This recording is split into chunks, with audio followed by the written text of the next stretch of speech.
Welcome back, bookworms and word enthusiasts. I'm Alex, and I'm thrilled to be here with my co-host, Ben.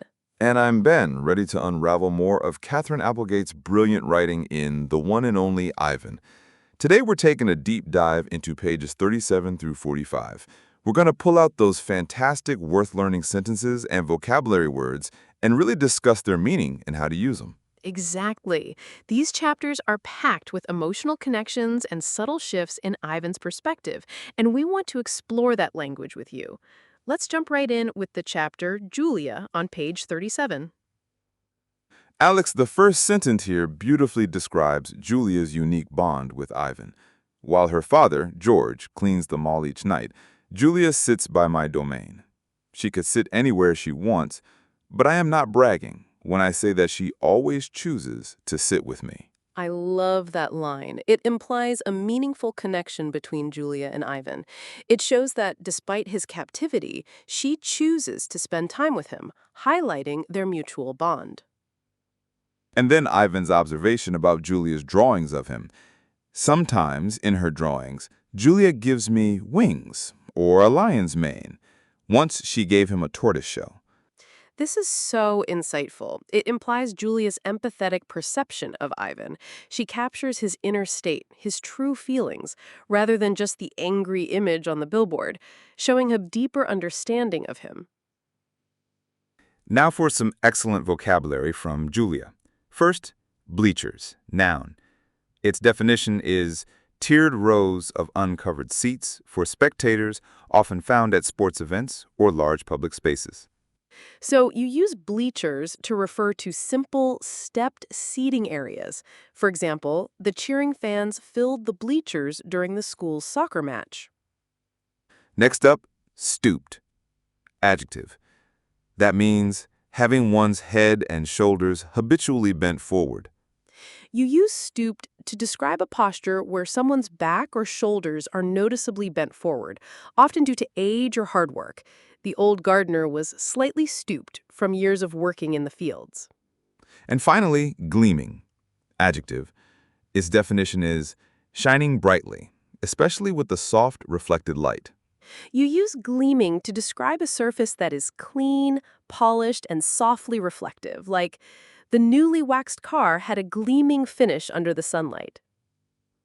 Let's move to drawing Bob on page 38. This chapter really shows the power of art. It truly does. The first sentence is, sometimes in her drawings, Julia gives Bob wings or a lion's mane. Once she gave him a tortoiseshell. This is fantastic because it implies Julia's imaginative and whimsical artistic style. She uses her creativity to express a deeper, imaginative understanding of Bob's character, not just what he looks like. And then this wonderful dialogue. He didn't realize his name was Bob, he said. Me either, said Julia. She smiled. I had to draw him first. This highlights the profound connection between observation, artistic expression, and understanding. It implies that true comprehension, like knowing a name, can come through creative engagement, even without words. For vocabulary in drawing Bob, first, motionless, adjective. Its English definition is not moving at all, completely still. You use motionless to describe something that is completely still, without any movement. The cat sat motionless, waiting for the mouse to appear. Next up, cunning, adjective. That means having or showing skill in achieving one's goals by being clever and often deceitful. You use cunning to describe someone who is very clever and tricky. The cunning fox outsmarted the hunters and escaped into the forest. And finally, wistful, adjective. Its definition is having or showing a feeling of vague or regretful longing, a gentle sadness combined with a desire for something. You use wistful to describe a feeling of longing or regret, often expressed through a look or a sigh. She gave a wistful look at the old photo, remembering her childhood home. Let's move to Bob and Julia on page 39. This chapter beautifully shows the trust Bob places in Julia. It really does. The first worth learning sentence is, Bob will not let humans touch him. He says their scent upsets his digestion. This reiterates Bob's independent and cautious nature.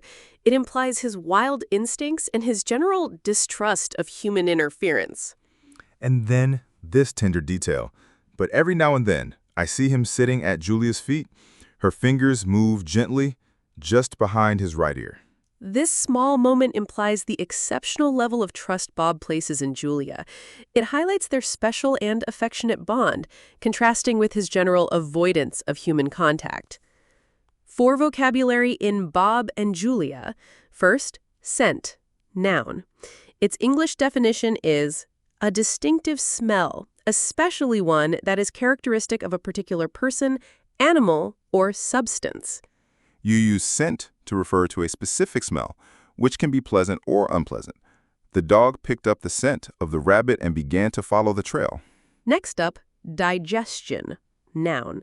That means the process in the body by which food is broken down into simpler substances that can be absorbed and used for energy and growth.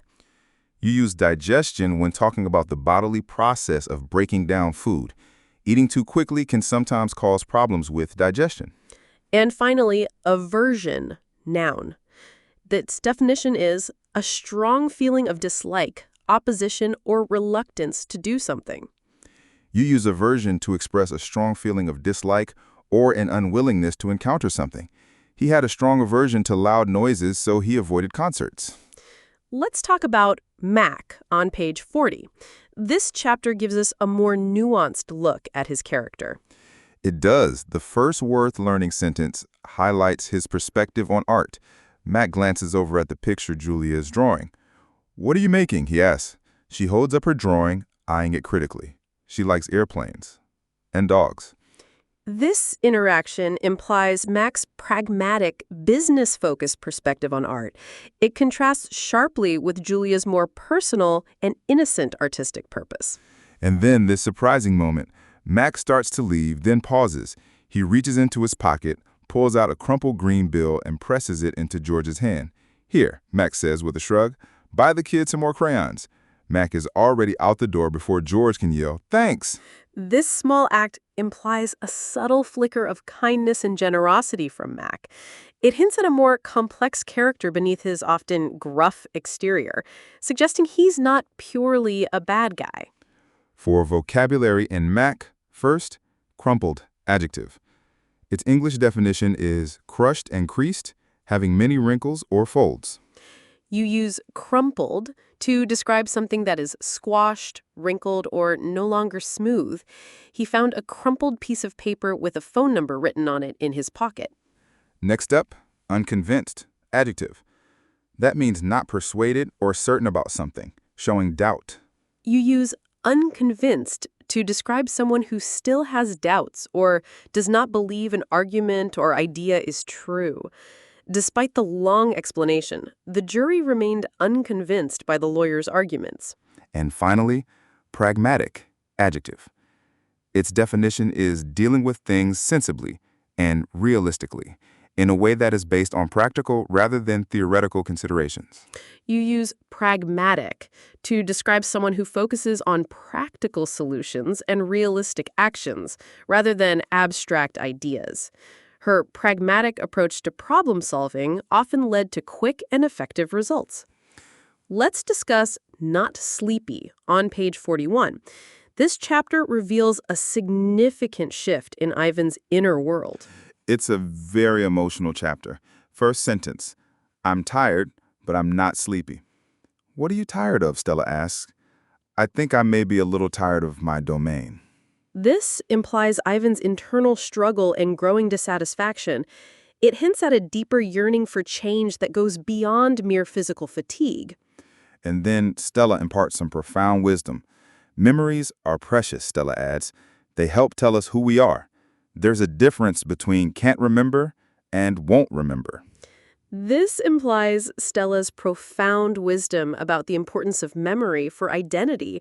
She directly challenges Ivan's self-deception about his past, encouraging him to confront suppressed thoughts. For vocabulary and not sleepy, first, philosophers, noun. Its English definition is individuals who engage in the study of fundamental questions about existence, knowledge, values, reason, mind, and language. You use philosophers to refer to thinkers who explore deep, fundamental questions about life and reality. Ancient Greek philosophers like Plato and Aristotle debated many ethical concepts. Next up, tactful, adjective. That means having or showing tact, skill and sensitivity in dealing with others or with difficult issues. You use tactful to describe someone who is considerate and skillful in avoiding offense or difficult situations when speaking. The manager gave a tactful response to the employee's sensitive question, avoiding direct criticism. And finally, suppressed, adjective. Its definition is forcibly put an end to, prevented from being expressed or known. You use suppressed to describe feelings, memories, or information that are held back or kept hidden, often forcefully. He had suppressed his anger for so long that it eventually exploded. Wow, Alex, this section is incredibly rich with character development and deeper meanings. Absolutely, Ben. It makes you realize just how much Ivan is changing and how much is at stake for him and his friends. Thanks for joining us today, and happy reading.